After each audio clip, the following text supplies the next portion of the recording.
Welcome, everyone. We are excited to have you join us on this webinar.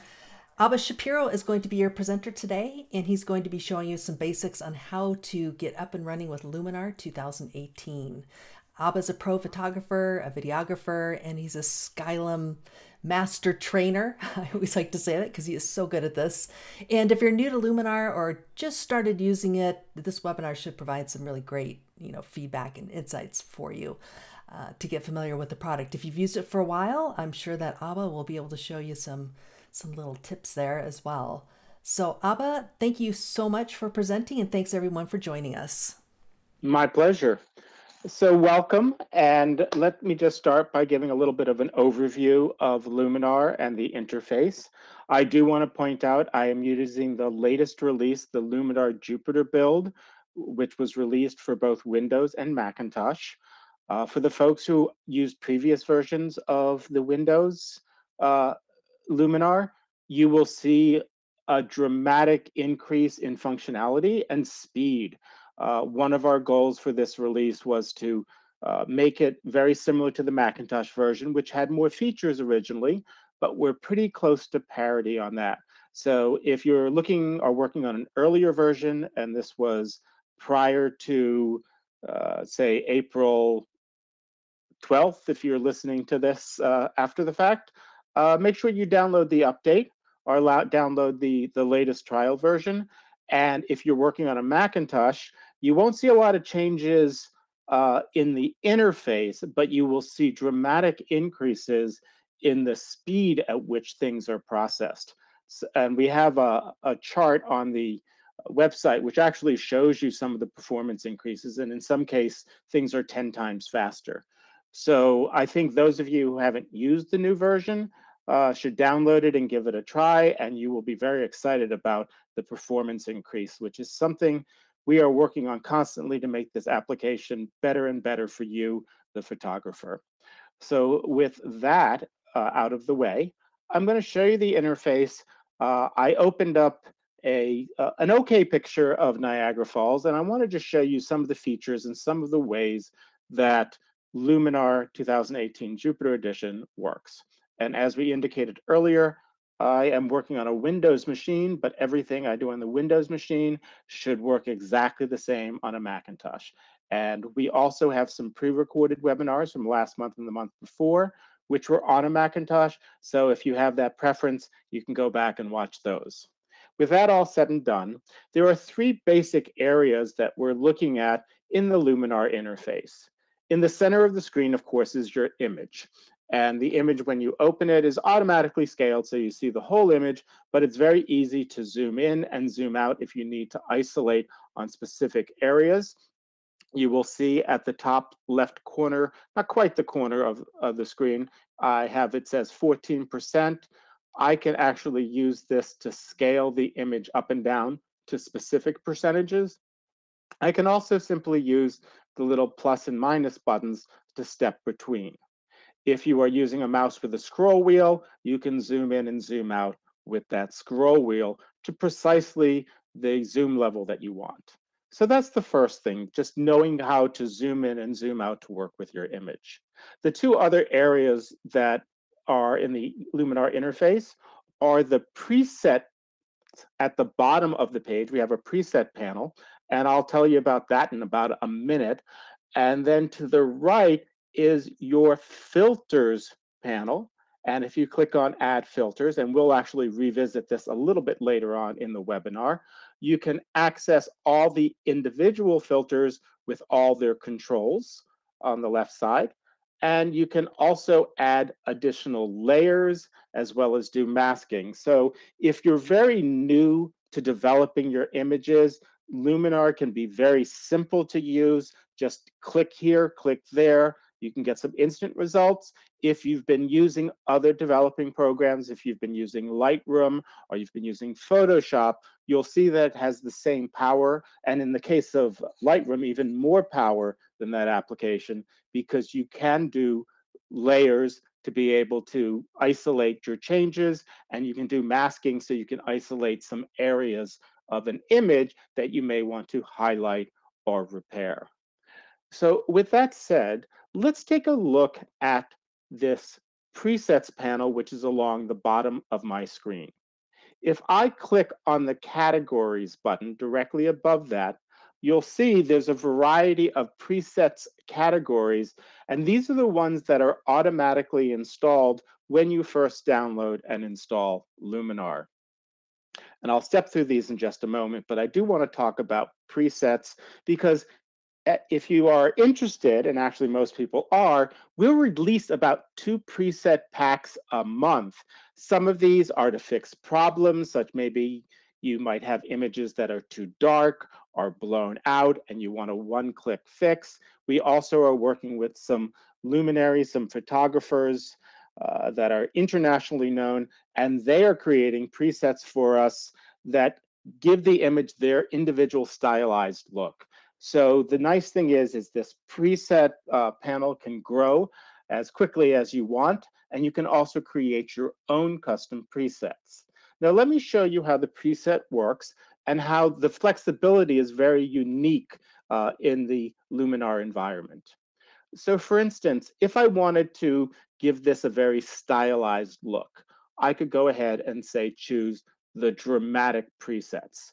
Now with a lot of developing programs, you have a preset and it's either on or it's off, and you have to go through and just keep trying, trial and error. With Luminar, you actually will see a small representation. The icon changes depending on what the preset's going to do. So let's say I wanted to give this more of a dramatic look. I could click on this preset, and what will happen is Luminar will apply a series of filters that are already adjusted that stylizes this image. And I could go through and say, well, that's kind of nice, but I'm going to scroll over to the right. Maybe there's something I like a little bit better. And I'll look at mood enhance. And that's kind of nice. It softens it. But maybe tears in the rain. I actually love the name of that one for those Blade Runner fans out there. It's a great name for a preset. But I'm going to actually pick something that's a little bit stronger, this vintage look, because what I want to show you is I can select a preset and I like the idea of this, but it's too strong. And one nice thing about all of these presets is I can select them, and then there's a slider when I select it that I can blend this with the original image. So maybe I want that vintage look, but I don't want it at 100%.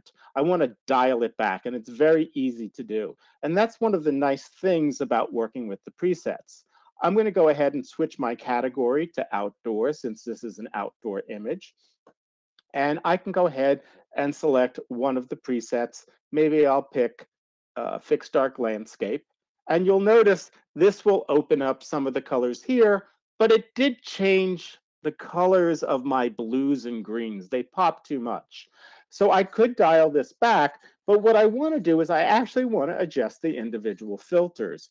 So one of the things that I really love about Luminar is once I apply that preset and maybe even dial it back, if I go over to the right side of the interface, I can see every single filter that was applied, as well as the slider adjustment that created the look of this image.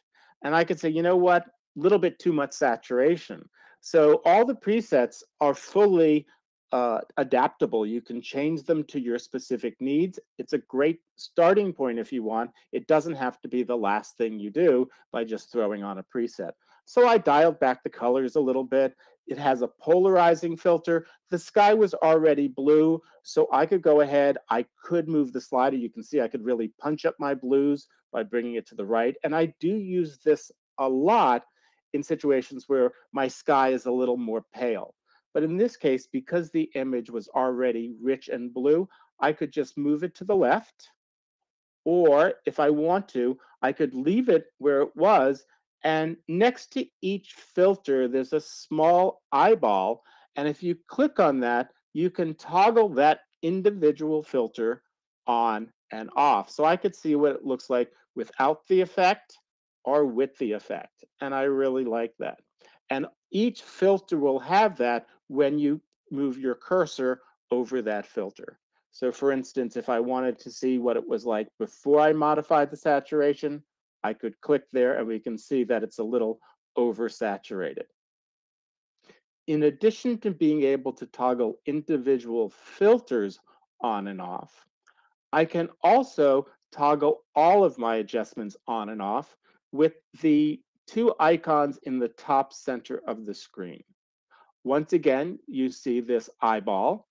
And if I click on that and hold down, I can see what the original image looks like. If I let go of my mouse, it returns to the image with my filters applied. I also have the option for a split screen effect. And this is really nice because sometimes when you start down the path of adjusting your image, it's really nice to see a split screen of the before and after. And as we fix this image, you'll see it becomes more and more valuable. I'm going to go ahead and turn this off and adjust some of the elements in this filter to tune the image the way that I like it. So if you notice, the first thing that is put on this filter is a basic developing filter. And this way I can actually tune the image. If I wanted to give it a little more contrast, I can. If I find I want to recover some of the highlights in the water, I can pull that down. And I kind of like where this is going, and it's pretty good to start with. There's not a lot of work on this image. We're going to open up another image a little bit later in the webinar that really does need more work. But here we're looking basically at style and trying to get a better understanding of how Luminar works. So I can scroll down, I can see how this was built. There are sliders for top and bottom lighting. This is wonderful. If I wanted my sky to be brighter or darker, I could simply move that left and right.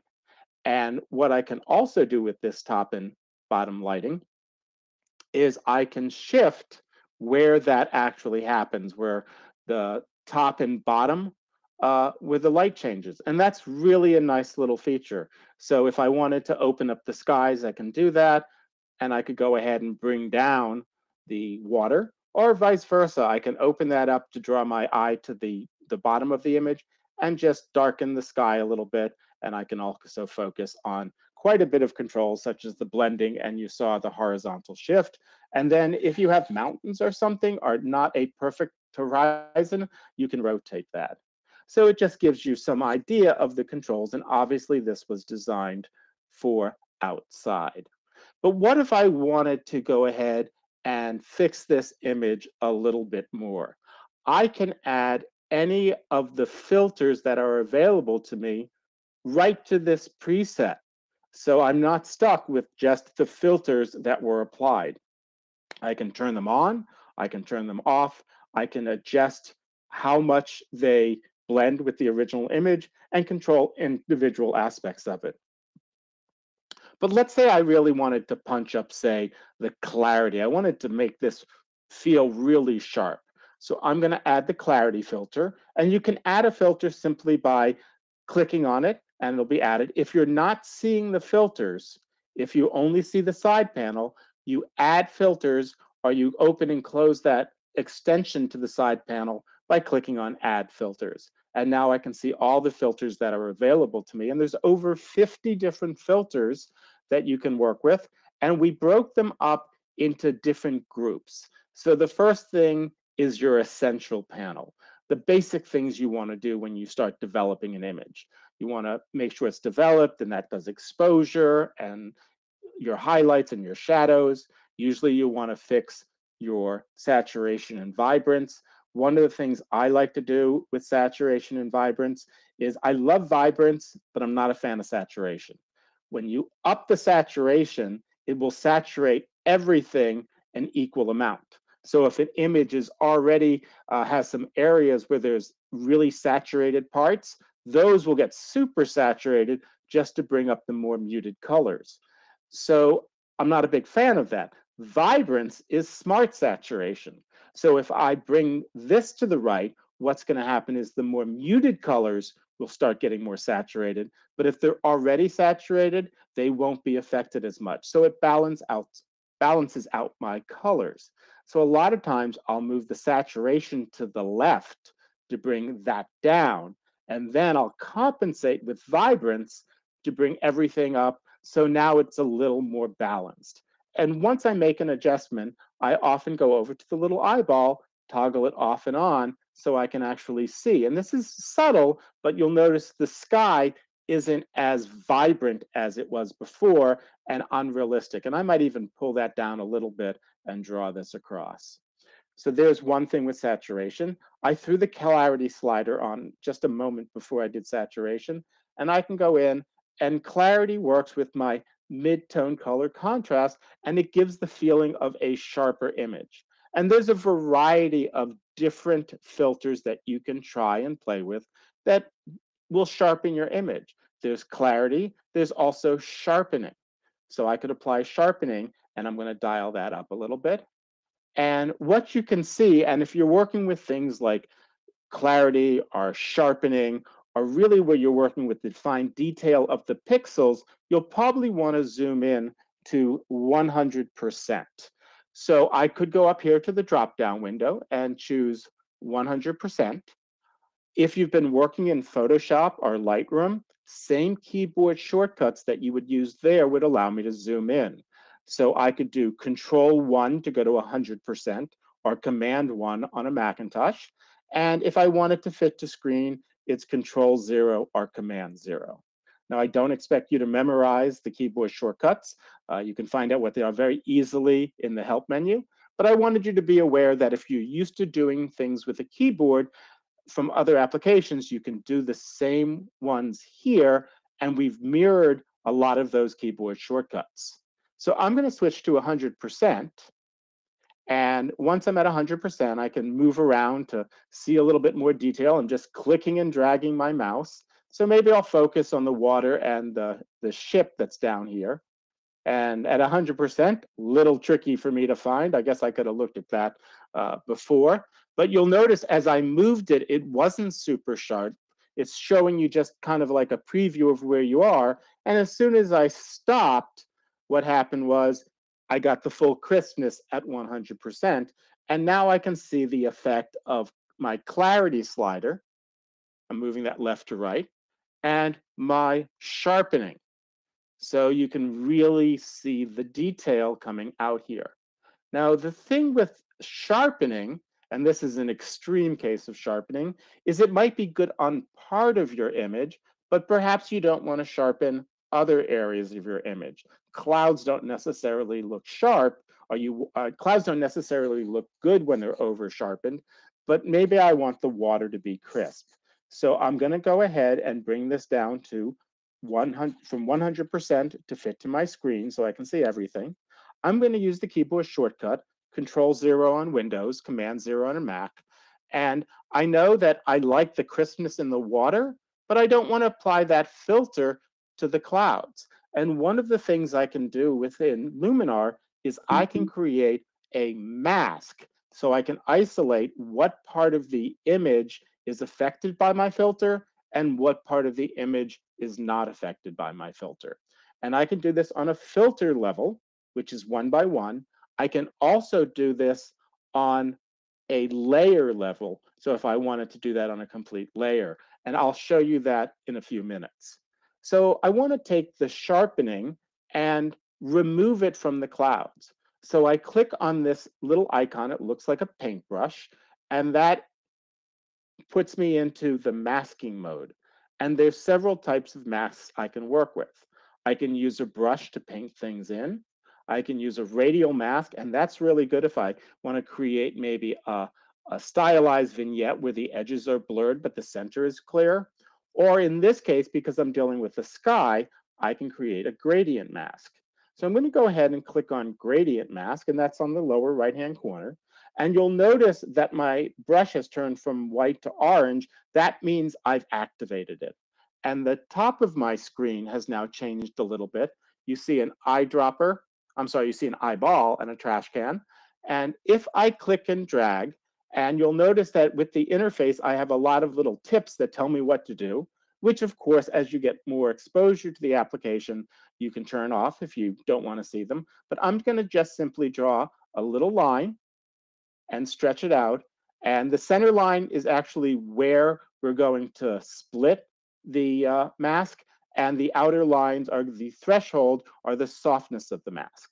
Now, as soon as I let go, what it's done is it's created this mask, but I really don't see what I've done because it's pretty subtle. So I'm going to go over here to the eyeball, and if I click that, what you'll see is an area that's red and an area where there is no red.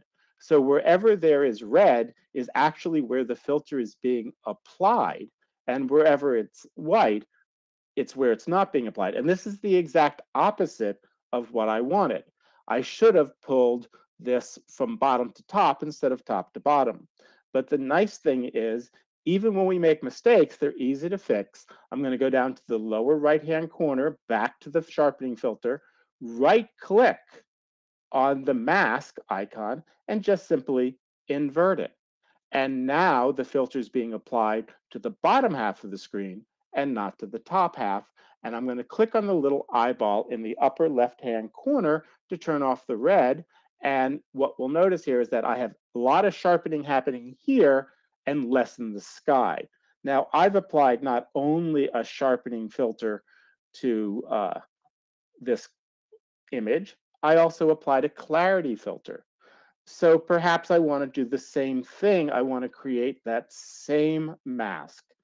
Well, instead of having to reinvent the wheel, I can simply right click or control click on that mask, open it up, and one of the things I can do is copy the actual mask. And once I've copied it, and I'm going to go ahead and turn off my controls there. I just clicked on the brush. I can go to this clarity here and I can say mask and paste. And it's going to paste the exact same mask over this image. So now both clarity and sharpening are being applied to the the lower half, or lower 2/3 of the image, and not to the top. And again, go to the split screen, and I can see the before and after. And remember, this was a vintage stylization, so that's why we're pulling out some of the color and some of the design here. So I can easily add these. And some of the other filters, just to give you an overview, and then we're going to jump to a really fun portrait shot and actually build from scratch a filter grouping, make our own preset, is I really like a couple of filters that will enhance this image. I like tone. Tone is a very cool filter within the world of Luminar. If I select tone, I have the traditional exposure controls, but my favorite control is the smart toning slider. And this is a much like vibrance is smart saturation, smart tone is smart tone balancing. So if I move this slider to the left, what it does is it will take the highlights and bring them down so they're not as bright, but it won't crush the dark areas. Okay, so it's much more controlled. I can bring this down and bring down my highlights without losing the detail over here in the land part.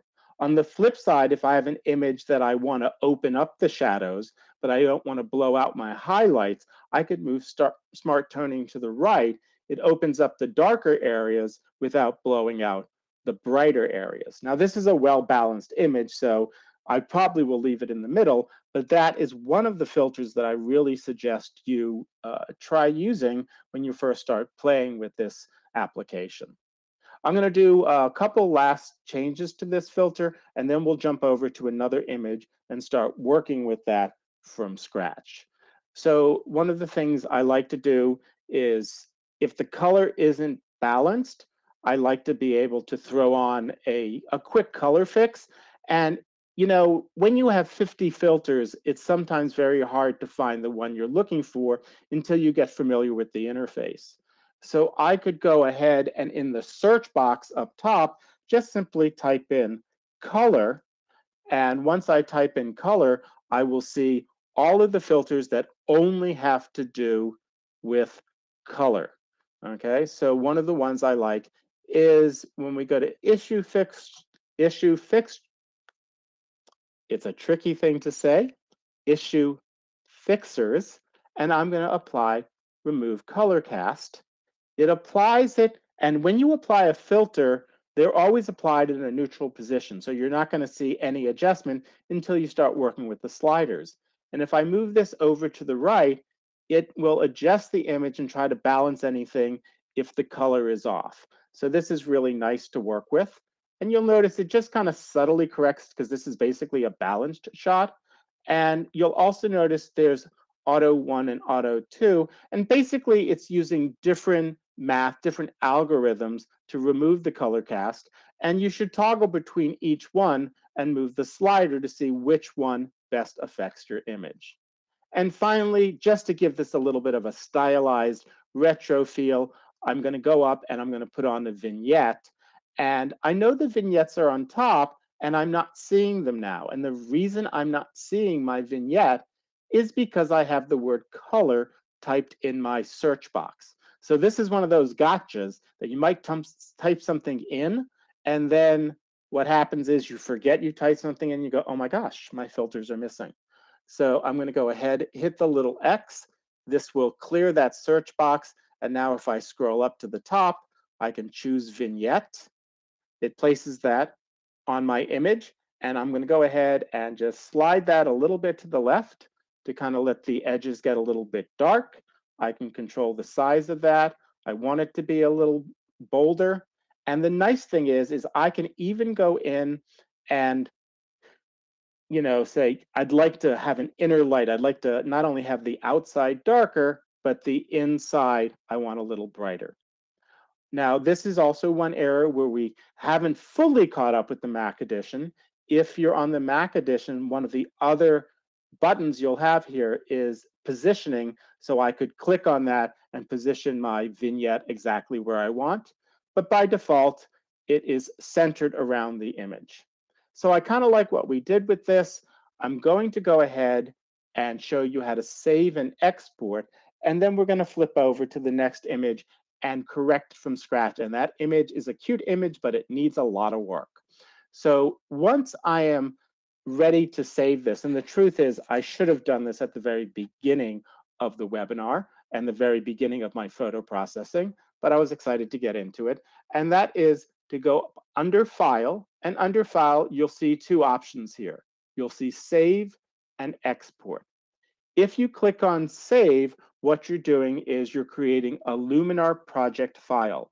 And in that project file will be a copy of your original image. And this makes the file portable so I can move it from one machine to another machine, and I'll never get a dialog box that says, can't find original image. It's embedded into the project file.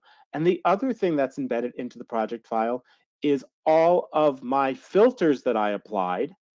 And if I open up that project file a week later, a month later, 6 months later, all of those sliders are still live. So I can go ahead and tweak the image. So that's one of the really nice features of Luminar, and that's what saving does.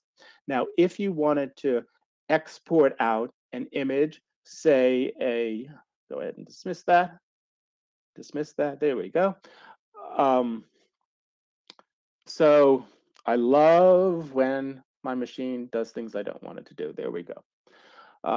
So I was saying, if you wanted to export an image, say a JPEG to upload to a client or upload to social media, you can do that. You can also export a TIFF file. And let me show you how I would do that. But I'm going to do one last thing. I'm going to crop this because I want to use this on Facebook. And I'm going to go ahead and I'm going to click on this tool. Oh, sorry, that's my history. I'll show you that a little bit later. Tool and crop. And in addition to having freeform cropping, if you look over to the upper left side where you can see aspect, I can actually crop this to specific dimensions that people often request for prints. So for instance, if I wanted an 8x10, I could do 4x5. That would be the same as an 8x10. And I could do both a horizontal or landscape as well as portrait mode. But one of the really cool things is, let's say I wanted to make this the cover of my Facebook web page for when people log into a computer. I click on that, and it's going to adjust the aspect ratio for this. Let's see if it should have done that automatically. Maybe I didn't have that set right, to where it's the exact right frame size for Facebook. and then I could go ahead and just hit enter, and I have the crop, and now I will be able to export that with the proper dimensions for Facebook. And when you're ready to export that image, you can go to one of two locations depending on your preferences. It's kind of like a three-way light switch on the stairs. You can go to the right side and turn the light on and off, or go down to the bottom of the stairs, which is the left side, turning it on and off. So I click on that little arrow that points up on the right, and I can choose Export Image. Or if you want, I can go under File and get the same dialog.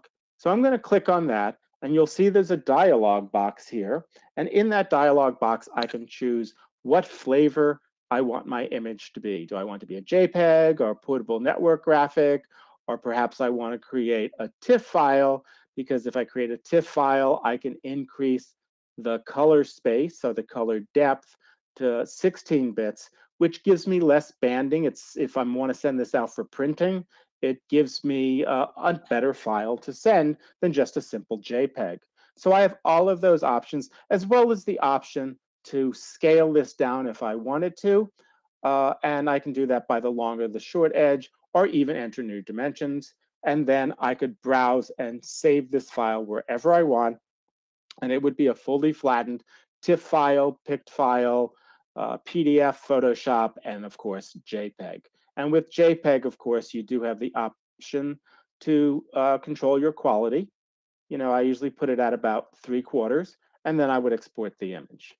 Let me go ahead and hit cancel, and I'm going to open up another image that we can work with from scratch. So I'm going to go under here, under File, and I'm going to go under Open, and I'm going to save this. And we're going to open up a new image that I believe I placed in my pictures folder. And I thought I did on my pictures folder. Maybe it's, oh, I'm sorry, it's over here. And I should have one labeled, but I don't. So we'll jump back to my external drive. And I'm going to go here under, I had this all set up. And here we go, Luminar training examples. Let's see if that does it. Because I have this really fun image. Faces, no, there's Niagara Falls. Give me 1 second here. I just had it. Maybe I'll be able to find it under recent. Thought it's it. Did I throw it on desktop? I think Laurie hid this from me when I wasn't looking. Um, blame it on you, 3,000 miles away across the country. And this is where the obsessive compulsive part comes in, that it's like, I know I have this image, I just put it there. And of course, I've been talking about it so much, I really want to find it. And it is, give me just 15 more seconds. It'll be worth the wait, I hope. Abba Shapiro Skylum. Let's take a look in there. If we don't find it, I pulled it out separately. No, it was there. I'm going to try one more thing. File. We'll just stop being obsessive compulsive. I'll open up a separate image. We'll save this and hit save. And now we'll open up our new image. Oh, there we are. We have the Niagara Falls image, but I can go back. And then if I look at pictures, I bet I can find this image. Saved pictures, screenshots, Lightroom. I built this for Luminar specifically. Save pictures, Lightroom. I got. I am afraid that I lost that image. So just like you all, stuff happens. Okay, so we'll just go back here and work with this other image that we have. We'll go into my external drive. We'll go to Abba Shapiro Skylum, image samples, raw, before and after. We'll look at webinar images. There we go. And so here I have actually a before shot of the Washington cherry blossoms. So I can click open. I can select that and click open. And this is kind of a very flat image that came out of the camera. And I want to fix this, but I'm not going to use a preset. I'm going to go ahead and I'm going to start adding filters. So the first thing I want to do is I'm going to click on Add Filters. And the two that I like to start with are my Develop filter and my Accent AI. And I want to talk about the Accent AI. That's an artificial intelligence filter that actually applies a bunch of filters at the same time. And sometimes that's all you need to fix an image. So I'm going to click on that to add that to my filter list. And then I'm going to start dialing it up. Now, what the Accent AI can do is it recognizes sky, it recognizes foliage and people, and selectively applies things such as sharpening and vibrance and toning to the image all at once with a slider that's just 0 to 100%. And sometimes this will really make an image pop. It's a great way to start. Other times, the image is close enough that you don't need that. But I highly recommend trying that sometimes on the first time out. I'm going to go ahead and remove that. And I'm probably going to come back and use it later because I want to show you how the develop works. If I click on develop, and we saw this briefly earlier, I can control exactly how bright, how dark my image is, and also if I need to open up shadows and brightness. So one of the things I may want to do here is I may want to make sure I have nice, rich, deep blacks and move that to the left. And there is a way for those of you who are familiar with Lightroom and Photoshop that I have two little triangles up here. It might be hard to see until I click them and activate them, but there's one to the left and there's one to the right. See, I'm even missing it. Let's see if I can get that. There we go. I can see that on my monitor. And what this does, and this is your histogram, by the way, which shows you how many light and dark pixels you have. And if I click on it, I can change its view. But if I go ahead and start bringing my black levels down, you'll notice that the cool pixels will now turn blue. So what I can do is I can darken the image or the black levels as dark as possible, but not so dark that I lose any of the detail. And what I'm doing here is expanding the contrast of my image, or the dynamic range of my image. And I'll do the same thing with highlights. And you'll notice if I exceed the threshold, which is kind of hard to do here unless I also move up exposure at the same time, I will see red where I'm losing detail in my highlights. So my goal here is to open this up as much as possible. I would then toggle back and forth before and after, and you see it has a little more punch.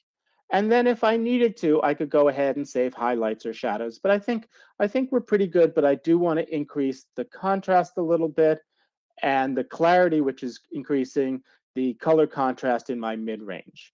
So I kind of have the image balanced where I like it with the adjust tool in the develop, but I can also do a couple of things. There's a lens tool, and depending on if you're working with a JPEG or if you shot a JPEG with your camera raw, it can automatically fix some lens distortion. I'm going to hit defringe, and what that works on is sometimes you get a little bit of banding when you have really high contrast areas, which if I zoom into 100%, Control 1, you would see that without that, and let's see if I have that, sometimes your edges, you'll see like a purple edge on there or a green edge, and that's just because of lens abnormalities. Or if you just have really bright and really dark areas, it's just the nature of digital photography. So I do like to apply that. And then one of the other things that's driving me a little bit nuts about this shot, I'm going to hit Control-0 to bring it flat again, to bring it to fit to the screen, is I want to even this out a little bit. So I'm going to go ahead and move over to Transform. And in Transform, I can do a lot of things. I can adjust, for instance, the rotation, and I could even that out. And if I needed to scale it up a little bit.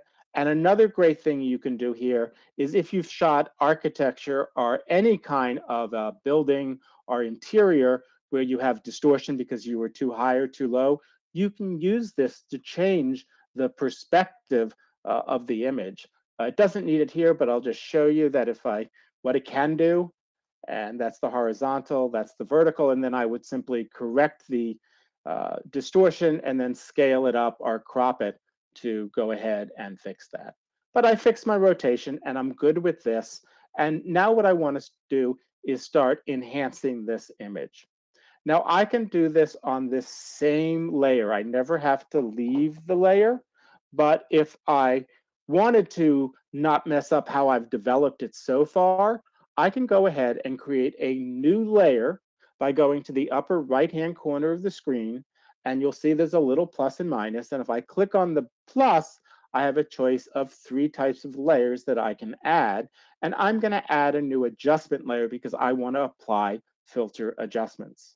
But if I wanted to, one of the things you can do in Luminar, and we can only cover so much in the 1 hour that we have, is I could add a new image and I could blend that with the image underneath. So maybe I wanted to add different clouds because it wasn't really a pretty cloud day.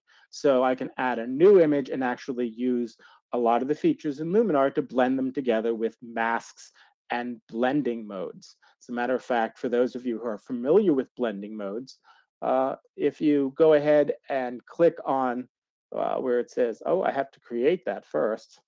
I was talking so much. There we go. I could actually blend that upper adjustment layer with the bottom using some of these blending modes, which just kind of shows you that Luminar can be as basic as you need to and quick and fast as you need to. But if you really want to get into nuance, if you're used to really spending a lot of time processing your images, being able to use some of the features like a blending mode and precise masking is a great option. And it's an option that some things such as Lightroom doesn't have. So I've created this adjustment layer and I can start doing things where I want to start stylizing the image. So for instance, I could go ahead and, the image is basically developed the way I like it, but maybe I want to go ahead and enhance some of the details. So I can click on the detail enhancers and just go ahead and bring up my small details. You'll notice when I brought that up, some of these turned blue, and that tells me that when enhancing the details, some of my blacks are getting crushed.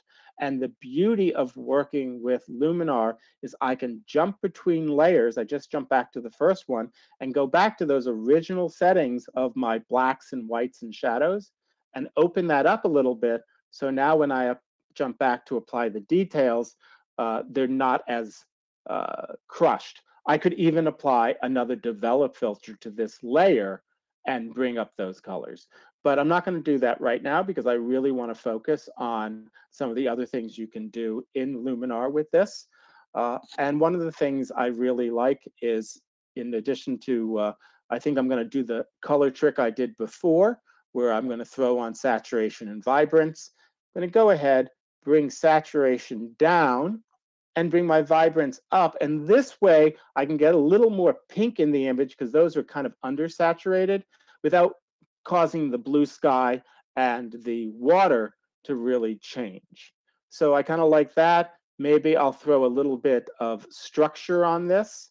And I'm going to go ahead and increase the structure, which I like for the water and I like for the flowers, but I don't like it for the sky. And this is where we can go back and start painting in or painting out my structure, just like we did with the previous one. So I'm going to go ahead, click on the brush. I'm going to use the brush this time instead of a sky gradient. And I want to do that because I want to show you that the interface changes a little bit. I get a circle, and that's my paintbrush, which I can change its size up here with these drop downs. Or what I like to do is use the left and right bracket keys on my keyboard. And I think in my enthusiasm to start, I don't know if that got a little darker on the screen, but I just realized I did not plug in power. So you can see this is not a canned pre-recorded presentation. There we go. That should brighten up the image, at least on my screen. And I want to go ahead and I want to paint in the sharpness here. Or if I wanted to, I could click on erase and just erase it from the sky. It's the same thing as I did before, and if I did the wrong thing, I just can invert. So I'm going to go erase, and as soon as I click, you can see that I'm actually erasing the sharpening that I did to the sky. And if I go ahead and zoom into 100%, now there is a little bit of noise in this image, and scroll down, this is where I painted things in. So I went ahead and I erased it here, but if I zoom back out, you see that I Control 1, Command 1, I can zoom in, and Control and Command 0 and zoom out. So I can see I've actually erased some of this. With my mask, I could go ahead and, if I overshoot, I can paint something in. And if we toggle this on and off, you'll notice that the clarity won't be applied here, but it definitely will be applied there. So click that to off, and then it's pretty subtle, but as I click that structure on and off, and I'm gonna really punch it up there, you'll notice that it affects this area and not the others. So the idea of masking is really nice. I'm gonna show you a couple advanced features and one more workflow option, and then we can open it up to some questions. So if you are used to using some of the more higher end filters in, say, Photoshop or some of your other programs, one of the filters that I really like is something called hue, saturation, and luminance. It's this little filter right here, and it gives you a lot of control. I can click on HSL, and you'll notice I now have sliders, and these sliders allow me to affect the saturation of different colors. So if I wanted to bring up the red to bring out the pink a little more, I can slide that to the right.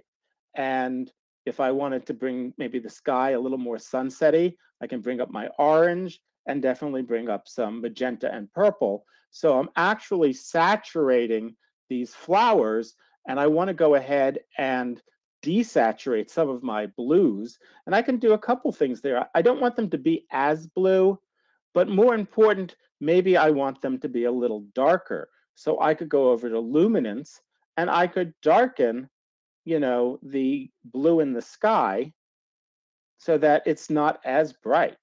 Okay, and you notice it's just working on the blue areas. Okay, and I can go ahead and do that. And if I didn't want to darken the water, once again, I could switch to my brush.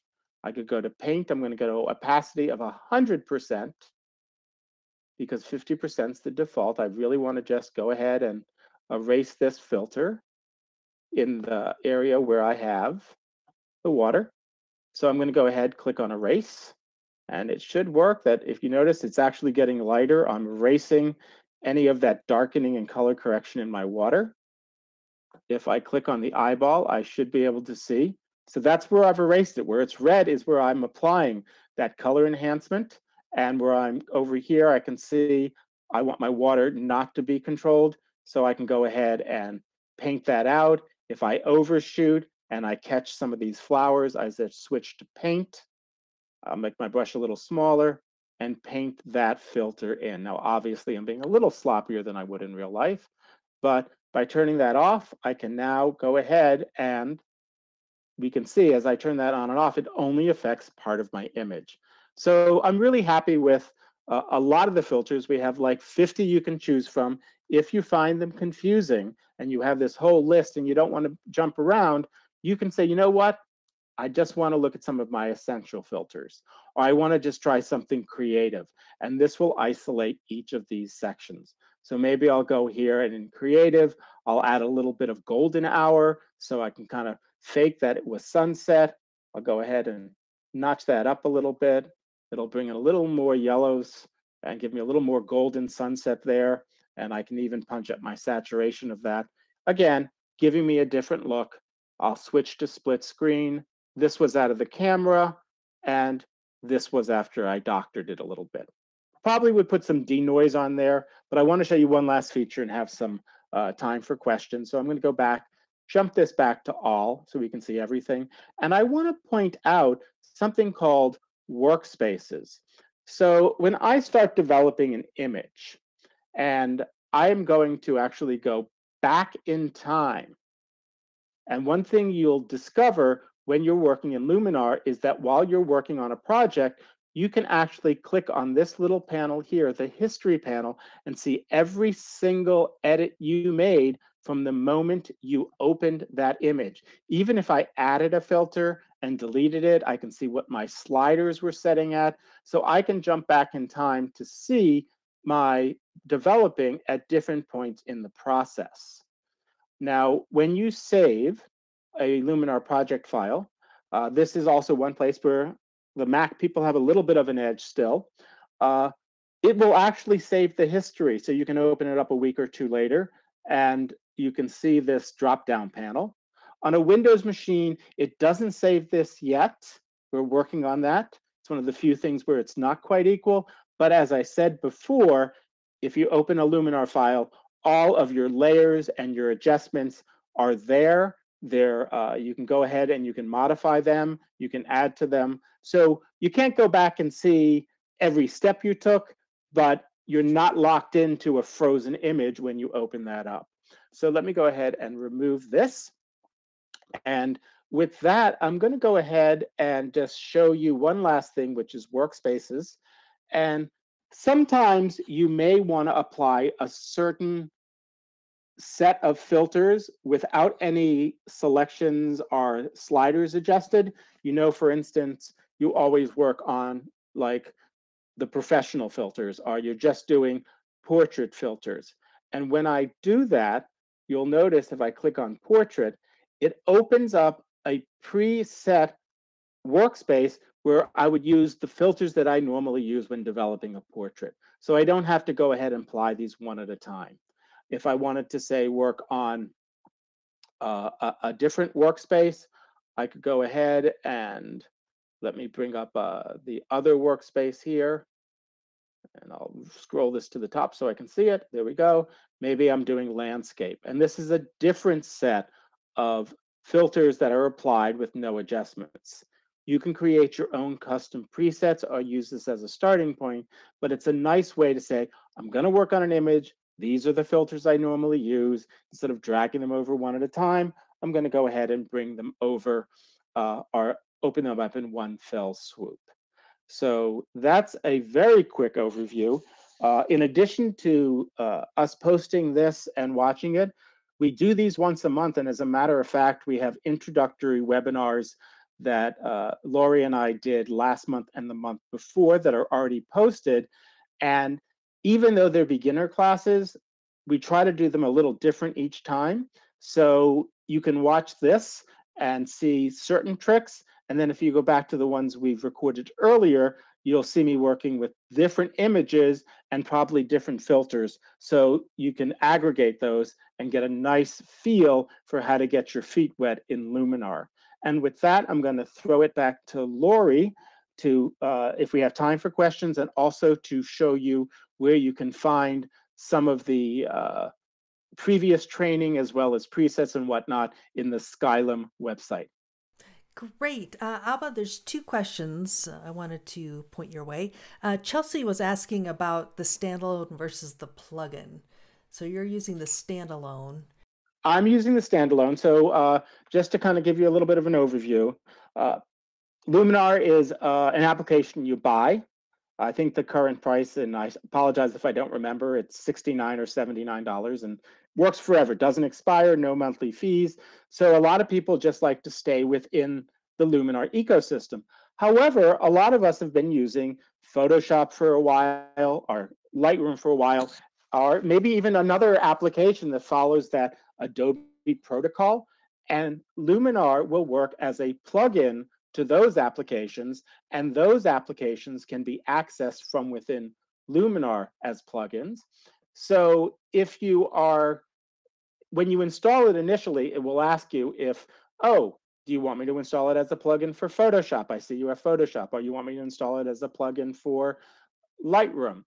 If you did not choose to do that, or maybe you installed it as as an update and you don't see them as plugins, if you go up under the File menu, you have an option to say Install Plugins. It will look at your machine and see where it can apply itself as a plugin and give you the option to simply install, and you'll find them under the plugins filter panel in these respective applications.